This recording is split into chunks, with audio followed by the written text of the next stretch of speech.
menjadi satu kasus ya untuk beberapa korban-korban yang ada. Ya, saya sudah mendapatkan beberapa data korban-korban termasuk di Siloam ya yang diseret-seret ternyata juga negatif.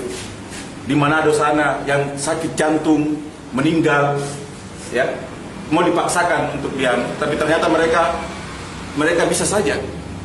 Karena apa? Karena banyak. Dengan massa mereka bisa merebut jenazahnya. Ya. Polisi yang laka lantas, ya. Polisi laka lantas yang disematkan sudah PDP. Karena banyak polisi yang datang letting-lettingnya, semua dibebaskan. Mereka sudah bisa bawa. Ibu Ayu, dosen UMI, yang sudah disematkan PDP, ternyata mereka bisa juga mencabut status PDP itu. Nah, kenapa istri saya tidak? Kenapa? Ada perlakuan berbeda kan? Karena dia UMI, dia dosen UMI, dia polisi. Itu.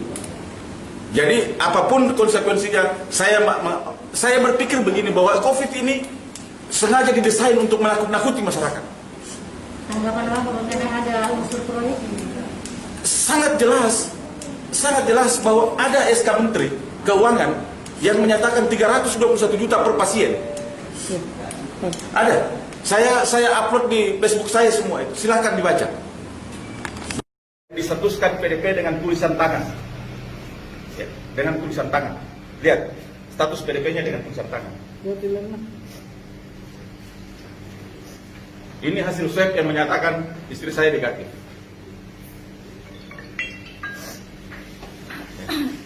Pertanyaan saya sekarang, masih berhakkah kalian menahan jenazah istri saya? Namanya kakak tadi siapa? Saya bilang, jaga umimu di dalam sini nak. Saya pergi bicara dulu baik-baik sama pimpinan tim gugus. Sebelumnya saya sudah bersujud mencium sepatu pimpinan tim gugus, memohon untuk kami membawa umi saya itu ke pemakaman keluarga di Bulukumba. Jadi saya keluar dengan saya mempercayai satu dokter yang mereka sebut itu Pak Haji.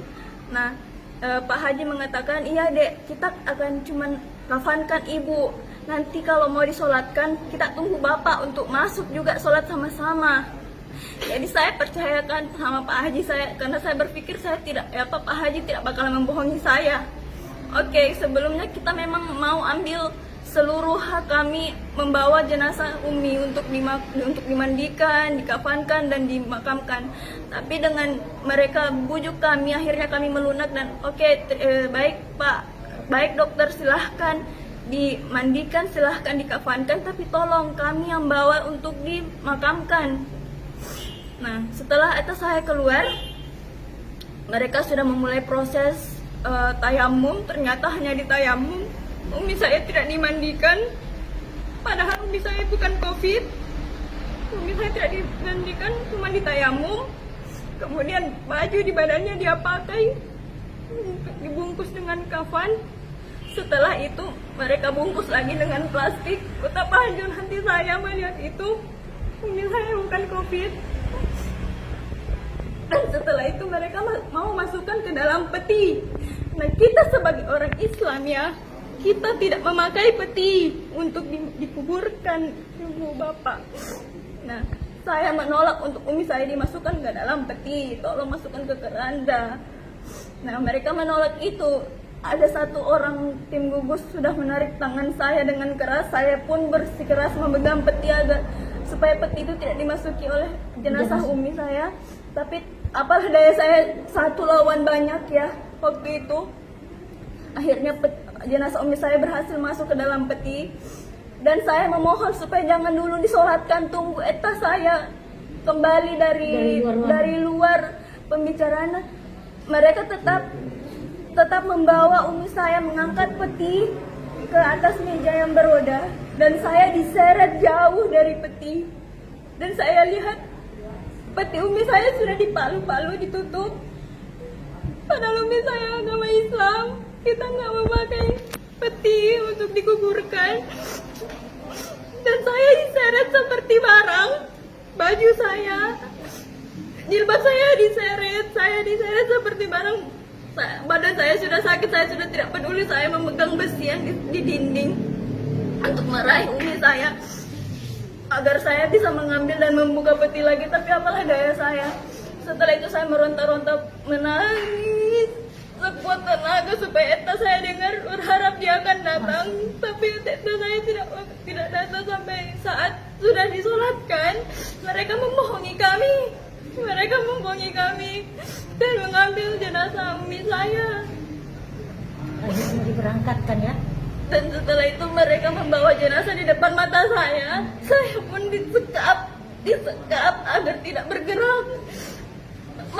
Coba dibayangkan, saya seorang diri perempuan seorang diri disekap oleh beberapa lelaki. Betapa sakitnya hati saya waktu itu melihat umi saya berjalan di depan Jenazah. jenazah umi saya berjalan. Saya tidak bisa melakukan apa-apa. Jenazah tersebut digotong lari sehingga saya tidak bisa melakukan apa-apa. Maka saya tidak bisa bergerak sedikit pun.